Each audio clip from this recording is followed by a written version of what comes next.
Damos la bienvenida en el estudio de los desayunos de 24 horas en Quito a Raúl Tello, asambleísta independiente. Muy buenos días, ingeniero, gracias por acompañarnos. Buenos días, un gusto, saludos a todos los televidentes, a las órdenes. Bueno, como estaba previsto dentro del cronograma de la Comisión de Fiscalización, ayer comparecieron los 4 consejeros de participación ciudadana que afrontan juicios políticos dentro de la Asamblea. Quisiera saber a qué conclusiones llega usted después de haberlos escuchado en dichas comparecencias.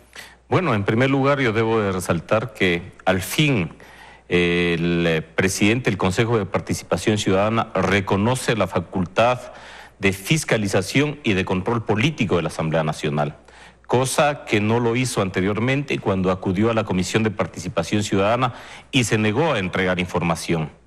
Lo que se puede concluir luego de las comparecencias del día de ayer es que no tienen argumentos válidos que les permita contradecir las acusaciones que hemos presentado. Por otra parte, es evidente el desconocimiento de la Constitución y de la ley.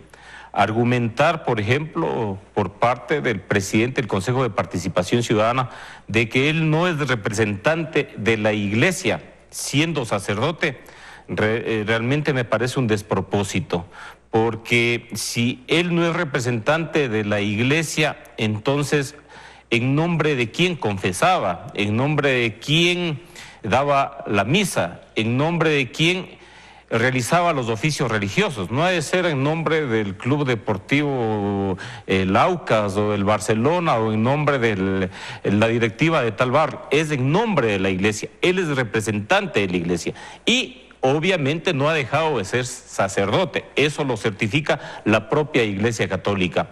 El manifestar por parte de alguna consejera el hecho de que ellos, al ser dignatarios que han llegado a ese espacio por elección popular y que por lo tanto no están sujetos a juicio político, también me parece un despropósito, porque obviamente la Constitución de la República permite que los dignatarios de elección popular puedan ser removidos no únicamente por el mecanismo de revocatoria de mandato, que es un mecanismo fundamentalmente de participación ciudadana, en donde los ciudadanos toman la iniciativa de recoger firmas para revocar el mandato, sino que también la Constitución de la República reconoce en el artículo 131 la posibilidad de llevar adelante juicios políticos, de fiscalizar por parte de la Asamblea Nacional a determinados funcionarios, entre ellos el Consejo de Participación Ciudadana. Y también existe otra vía. Dentro de sus pruebas de cargo, ellos también alegaron otros argumentos. Ellos decían que están siendo sometidos a un juicio político por la conformación de una comisión que realmente no prosperó, que no pasó más allá de haber sido una intención, por un lado. Por otro lado, dijeron que todo esto obedece a una persecución en su contra y que se los está jugando cuando ellos ni siquiera han arrancado prácticamente en su trabajo. Este tipo de argumentos, ¿cómo puede incidir dentro de estos juicios políticos que se llevan a cabo en la Asamblea? Mire, lo que sucedió en la sesión número 4, el 10 de julio del presente año, no es una situación casual. Lo que ellos decidieron en esa sesión a través de la resolución para conformar una comisión que revise los nombramientos de los jueces constitucionales están en la línea de los objetivos que ellos plantearon inclusive en la propia campaña electoral, de decir de que iban a revisar lo actuado por el Consejo de Participación Transitorio, desconociendo de que únicamente el Consejo de Participación Transitorio tenía facultades extraordinarias, además de las ordinarias, que le otorgó el pueblo ecuatoriano en las urnas el 4 de febrero del 2018. Desconocer aquello significa precisamente la resolución que ellos tomaron. Si tanto es así como ellos dicen de que esa resolución no violenta absolutamente ninguna disposición, ¿por qué intentaron en la sesión número 5 rever esa resolución? Y digo intentaron, ¿por qué? Porque no lo hicieron.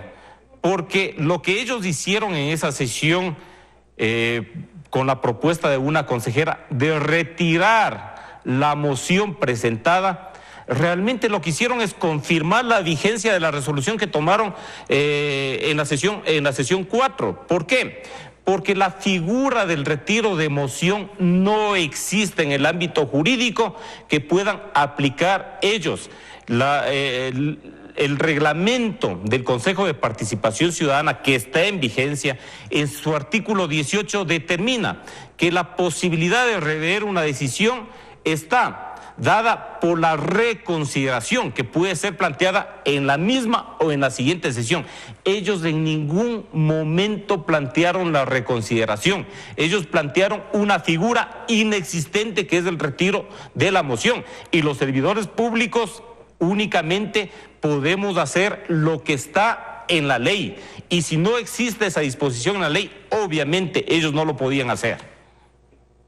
Ahora, ingeniero, ¿usted esperaba respuestas por parte, sobre todo, de José Carlos Tuárez y Walter Gómez ante los argumentos por los que usted propuso este juicio político para ellos y que guarda en relación con las denuncias de un supuesto incumplimiento de funciones y también irregularidades en sus candidaturas? ¿Obtuvo respuestas ante estas inquietudes? Bueno, es bien difícil que ellos puedan presentar respuestas cuando no existen los fundamentos jurídicos para aquello. Es bien difícil cuando ya en determinado momento se negaron a hacerlo. En la propia Comisión de Participación Ciudadana, José Tuárez se negó a presentar información. Y el día de ayer bueno, salió pero ante eso él dijo ayer que él no se negó, sino que él contó 1, 2, 3, como no le hicieron preguntas, él procedió a bendecir, se paró y se fue. Sí, justamente yo me iba a aquello. Imagínese lo que significa de que un funcionario va a la Asamblea Nacional, cuenta 1, 2, 3 y se retira. Realmente yo no sé a qué espacio cree él que accedió. Él no estaba en el parque para contar 1, 2, 3. Él estaba en la Asamblea Nacional. Y luego las preguntas se derivan ¿de qué? Las preguntas se derivan de la posibilidad de haber presentado información, y luego de haber presentado información se derivan las preguntas. Él en ningún momento presentó información.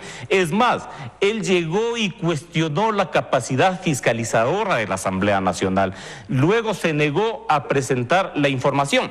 Tanto es así que él presenta un oficio posterior a semana seguida pidiendo ser recibido nuevamente en la Comisión de Participación Ciudadana para ampliar la información. Solicitud que no fue concedida, obviamente, porque ¿qué iba a ampliar? Iba a ampliar las bendiciones, nos iba a echar bendiciones ya individualmente a cada uno, porque en su primera comparecencia obviamente no lo hizo. Entonces, él se negó de manera expresa a entregar información a la Asamblea Nacional. Pero entonces, ¿a qué atribuye usted ese cambio de actitud repentino que ahora, bueno, primero solicitó ampliar esta versión, como usted lo dice, y en segundo lugar, pues bueno, ayer sí se presentó ante la Comisión de Fiscalización?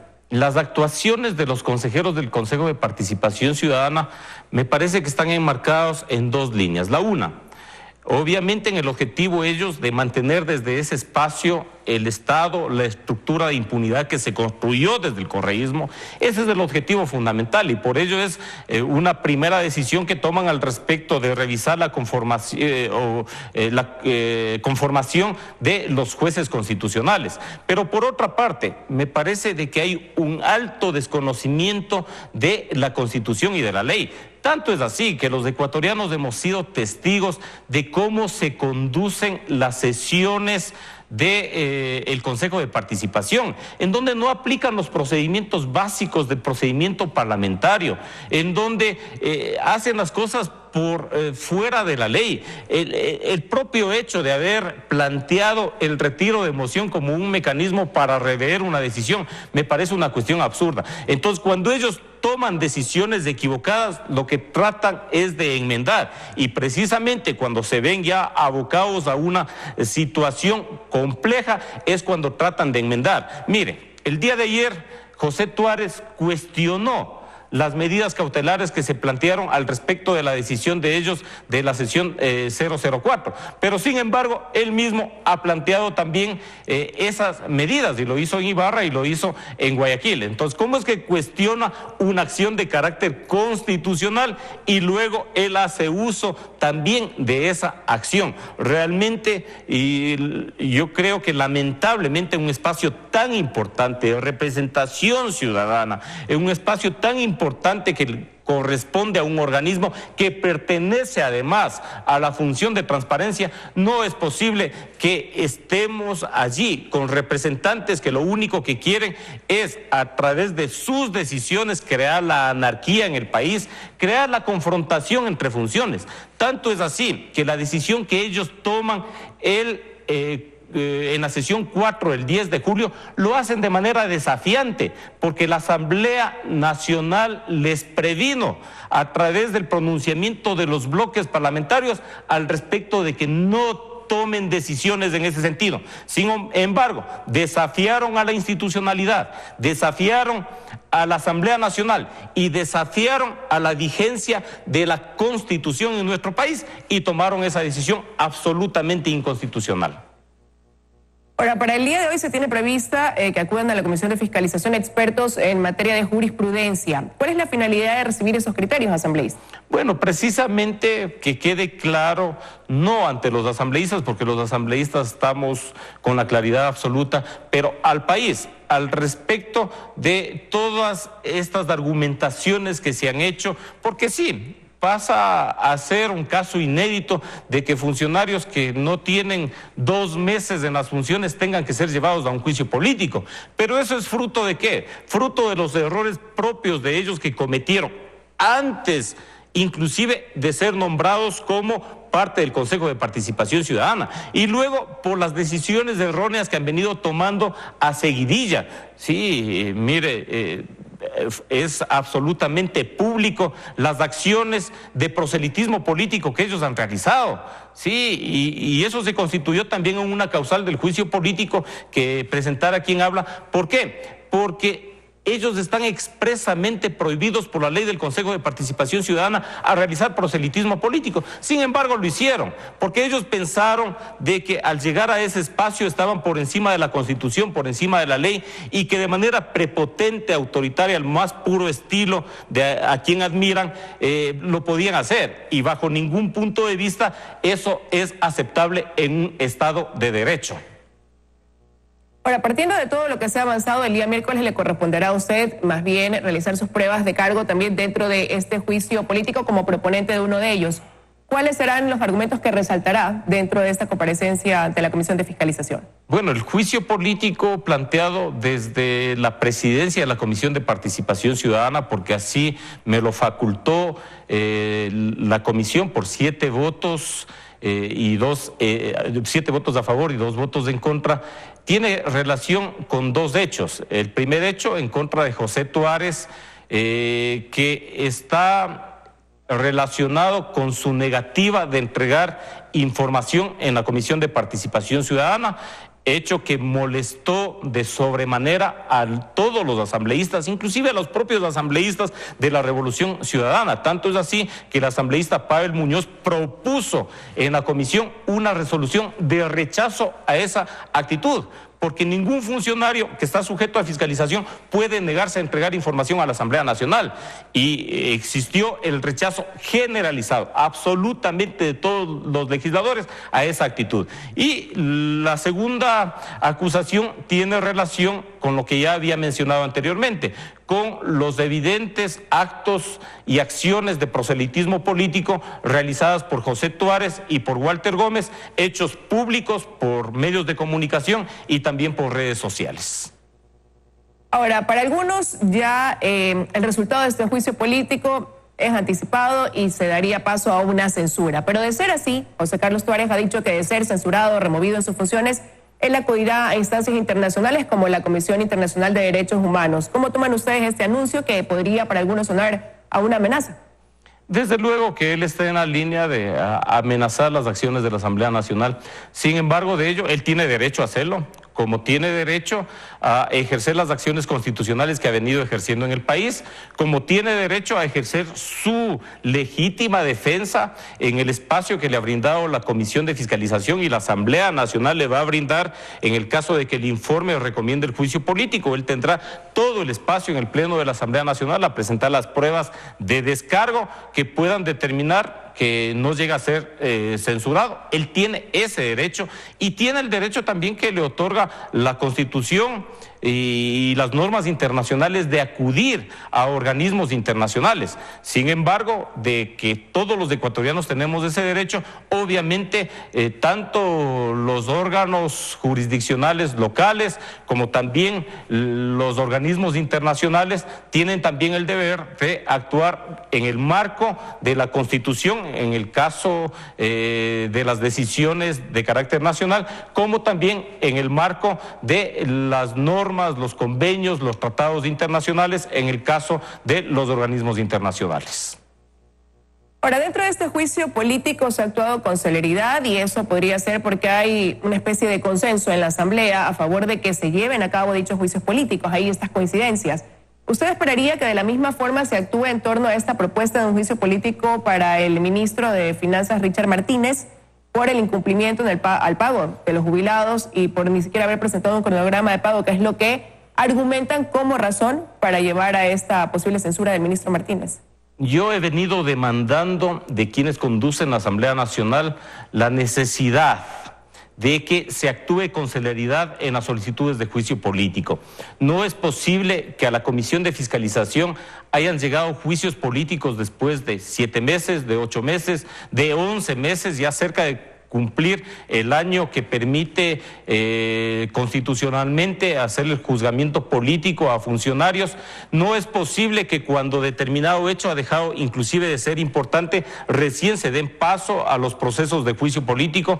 Los juicios políticos deben de ser tratados con celeridad, tomando en consideración además que el llamado a juicio político no significa que el funcionario ya está censurado y destituido. El juicio político permite que el funcionario presente las pruebas correspondientes y que contradiga la acusación de determinado asambleísta, permite aclararle a la ciudadanía sobre determinado hecho, pero fundamentalmente el juicio político debe de permitir corregir los errores que se han venido cometiendo. Entonces el juicio político, para que cumpla el objetivo fundamental, se lo tiene que hacer con celeridad. Y desde luego que yo demando de quienes conducen la Asamblea Nacional exista la misma celeridad que ha existido en el caso de José Tuárez y en el caso del Consejo de Participación Ciudadana, también en el juicio político que planteé al ministro de Economía y Finanzas, tomando en cuenta además que ahí tenemos un hecho absolutamente grave y delicado,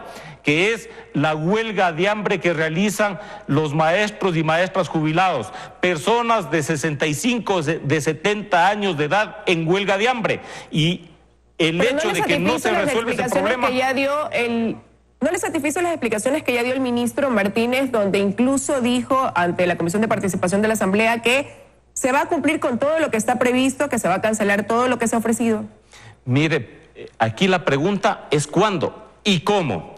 El cuándo no nos ha dicho el ministro y el cómo nos ha dicho de que sí, de los 350 millones que la Asamblea Nacional presupuestó para el pago de los jubilados en este país, 110 se lo va a hacer en efectivo y 240 millones en bonos. La pregunta es, ¿la Asamblea Nacional aprobó un presupuesto en bonos? No, la Asamblea Nacional aprobó un presupuesto en dólares. Y es así como se tiene que ejecutar el presupuesto. Entonces, no es aceptable de que de esos 350 millones presupuestados se quiera hacer el pago en bonos, ni un solo centavo de esos 350 millones en bonos, porque además el país no es que ha sufrido una crisis ventajosamente en este tiempo, una situación catastrófica que demande que esos recursos se tengan que ir a otro lado. No, esos 350 millones son prioritarios para el pago de los jubilados. Es más, en el ámbito de los ingresos, el país ha tenido más ingresos de lo que se presupuestó. ¿Por qué? Porque el presupuesto que se lo hizo con un promedio del barril de petróleo de $50. Y mientras tanto, el promedio que se ha vendido durante este año ha sido de alrededor de $60. Por lo tanto... Pero el ministro decía que de los 350 millones presupuestados que usted menciona, pues ya más de 30 millones, casi 40 millones han pagado en efectivo. Pero mire, llevamos ya más de medio año. Y si se ha pagado 30, 34 millones, no corresponde ni al 10% de la ejecución presupuestaria, cuando debería de estar por encima del 50%. Eso significa de que en estos momentos por lo menos se debió de haber pagado ya en efectivo desde el mes de enero hasta la fecha en alrededor de 150, 190 millones de dólares. Y eso no se acerca por lo menos a la cifra que nos dio el ministro de Finanzas. Si vamos a ese ritmo de pago que se ha realizado hasta el momento, de los 22,000 jubilados de este país, en este año no se pagará a más de 2,000. ¿Y qué va a pasar con los 20,000? ¿Qué va a pasar con esos jubilados? ¿Cuándo se les va a pagar? Entonces, es inaceptable la propuesta del ministro de Finanzas. Quiero agradecerle a asambleísta Tello su presencia esta mañana aquí en los desayunos de 24 horas. Muy amable, muchas gracias.